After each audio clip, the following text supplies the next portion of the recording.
الحمد لله حمدا يوافي نعمه ويكافي مزيدا،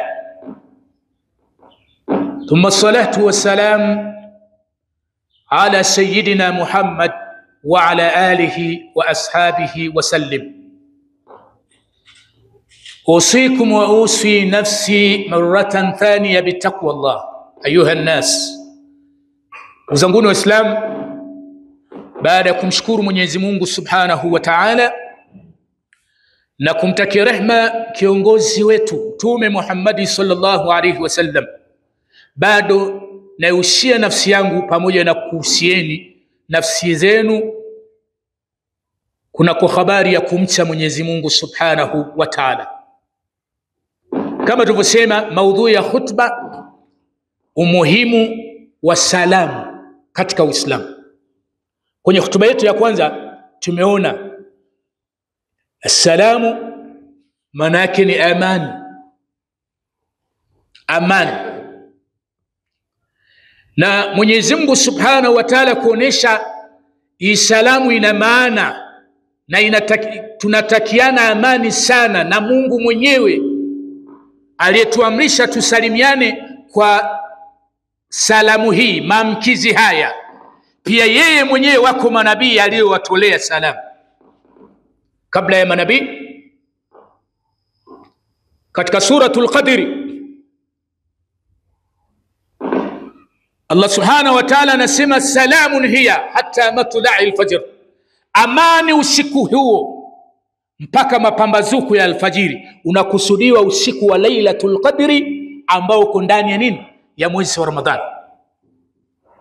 Amita salamun hiya, usiku huo unaitwa ni salamun, una amani usiku huo mpaka mapambazuko ya alfajiri. Na pia watu wa peponi wakisha kuingia peponi, kwenye hutuba yetu ya kwanza tumeona kwamba malaika watawatolea salamu, manake wanawatakia amani. Bali si malaika tu, bali salamun qawlan min rabbir rahim.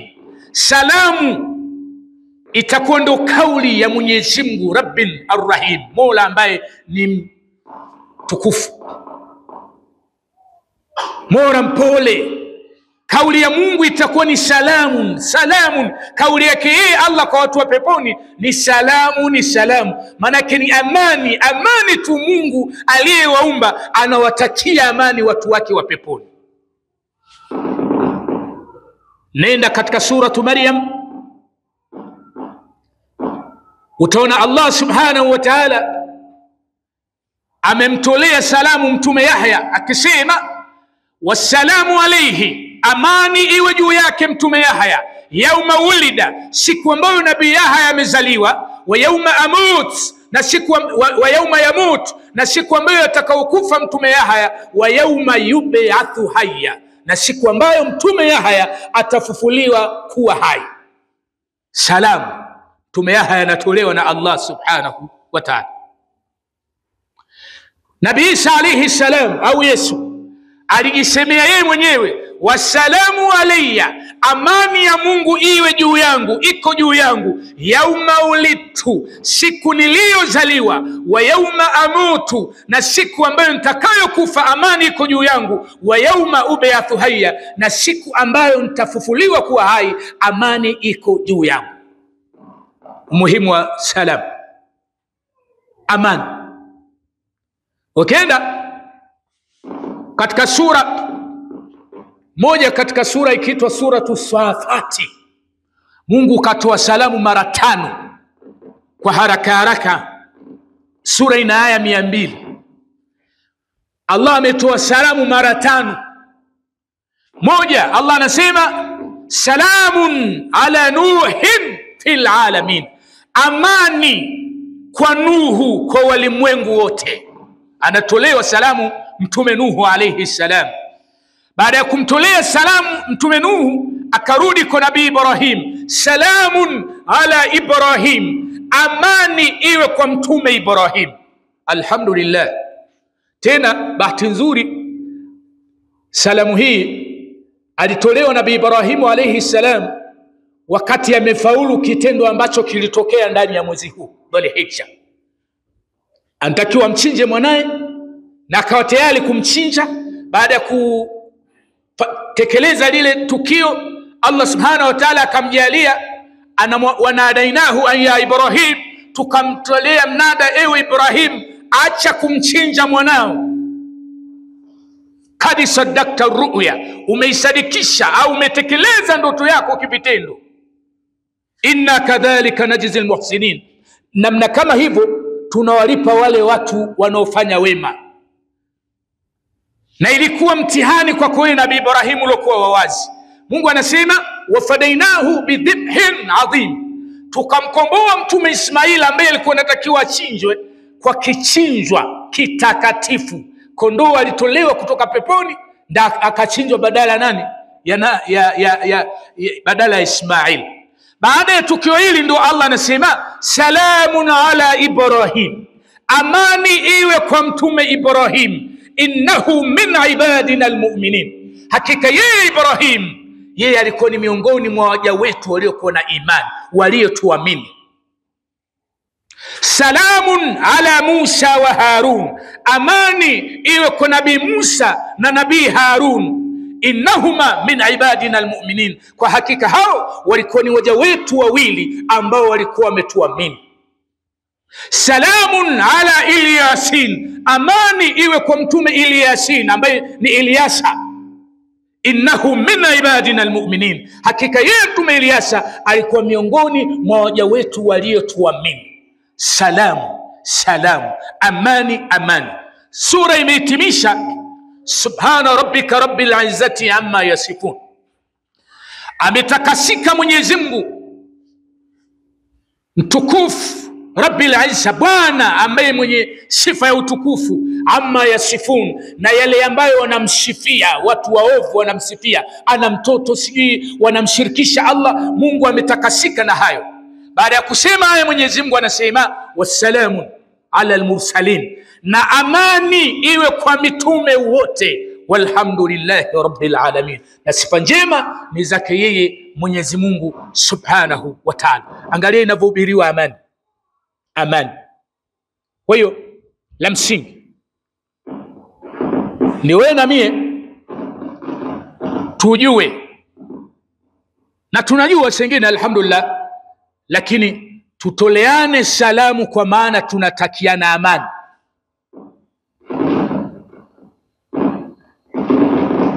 Tutoleane salamu ikiwa na maana kwamba tunatakiana amani mbele ya Allah subhanahu wa ta'ala. Tunaihubiri amani, tunaizungumzia amani, na sisi wenyewe tunaizungumzia amani na kuihubiri amani. Basi tuwe vyanzo vya kuitunza amani, tuwe vyanzo vya amani maeneo yote ambayo tunaoishi, ya kazi, ya aina yoyote, shughuli yoyote ile, kazi yoyote. Mtu akiwa mashambani bila amani, majembe yanaweza kugeuka silaha. Wallahi nakwambia, amani ikitoweka kule mashambani, majembe yale huwa yanageuka ndio silaha za kwanza kupigania. Na mambo yoyote yale yakiwa ya kidunia yanataka amani, hata ya kipuuzi nayo yanataka amani. Angalia watu hata wa mipira tu, ikitokea ajichanganya yule aliopewa mamlaka kwamba wewe game hii utasimamia, wewe ndo uchezeshe, akaamua asiweke usawa, isitawale amani kwenye timu nyingine, akaikandamiza, nini kinatokea? Watu wanauana kupitia mipira. Unasikia washabiki wamevamia uwanjani, wamemshika refa, basi watu wanaanza kupigana, mara mabomu, wengine wanakanyagana. Lakini chanzo nini? Ni mtu mmoja tu ndo amekuwa sababu ya amani kuvunjika, mtu mmoja tu, na ushahidi upo wazi. Nchi za jirani tu watu wengine wanakufa kwenye mambo ya mipira, lakini chanzo ni kuna mtu kavuruga tu amani. Kwa hiyo sisi Waislamu kuonesha dini yetu inajali amani, imeizungumzia amani, imeihubiri amani, imetupangia dini yetu kwa mujibu wa kauli ya Allah na Mtume sallam. Tumepangiwa tuwe tunasalimiana kwa maana kwa amani, amani, amani, amani. Hata ndani ya majumba yetu, ikiwa baba hatukaa sawa sawa, akawa mwadilifu, nyumba ikakosa amani, tayari kuna talaka.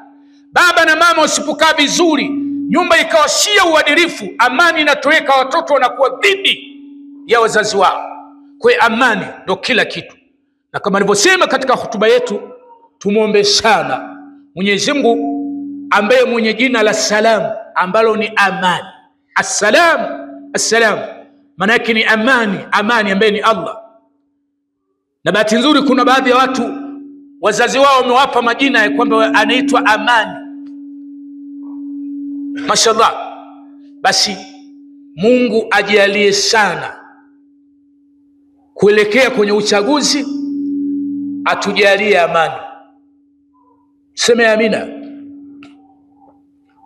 Mungu atujalie amani kwenye uchaguzi tunakoelekea, kwa sababu vinavyochafua amani viungo viwili, mdomo na ulimi. Yani ulimi na nini na mikono, viungo hivi. Hasa wako baadhi ya wanasiasa maneno yao yameanza yanaonesha tu kuanzia sasa hivi hatujafika kwenye uchaguzi kwamba hawana dalili nzuri na amani na tunu ya amani ambayo Allah ametujalia. Hasa sie tunaihubiri amani kwa kutoleana salam, basi tunatakiwa tumuombe sana Mungu aidumishe amani. Nami kwa maeneo ambayo Mtume sallallahu alaihi wasallam alikuwa anasimama, maeneo kama haya, na muomba Mwenyezi Mungu yoyote yule ambaye ana nia mbaya ya kuchafua amani ya nchi yetu, basi Mwenyezi Mungu amshughulikie yeye kabla hajafikia lengo insha Allah taala. Allahumma salli ala Muhammad wa ala ali Muhammad kama sallaita ala Ibrahim wa ala ali Ibrahim وبارك على محمد وعلى آل محمد كما باركت على إبراهيم وعلى آل إبراهيم في العالمين إنك حميد مجيد. وارض اللهم عن الخلفاء منهم أبو بكر وعمر وعثمان وعلي ومن بقية الصحابة أجمعين. اللهم اغفر للمؤمنين والمؤمنات والمسلمين والمسلمات الأحياء منهم والأموات برحمتك يا أرحم الراحمين. فصلى الله على سيدنا محمد وعلى آله وأصحابه وسلم وأقم الصلاة.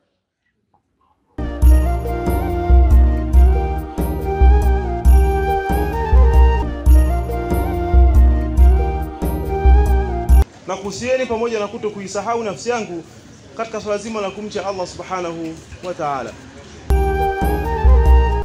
Mwenyezi Mungu subhanahu wa ta'ala anawasamia madhambi yake waja wake wote isipokuwa watu wa aina mbili, mushriku wa mushahid, mshirikina. Na mtu wa pili ni mushahid, mtu mwenye ugomvi, watu wawili ambao waongei. Inna Allaha khabirun bima ta'malun. Allah subhanahu wa ta'ala ana habari na yale tunayoyafanya.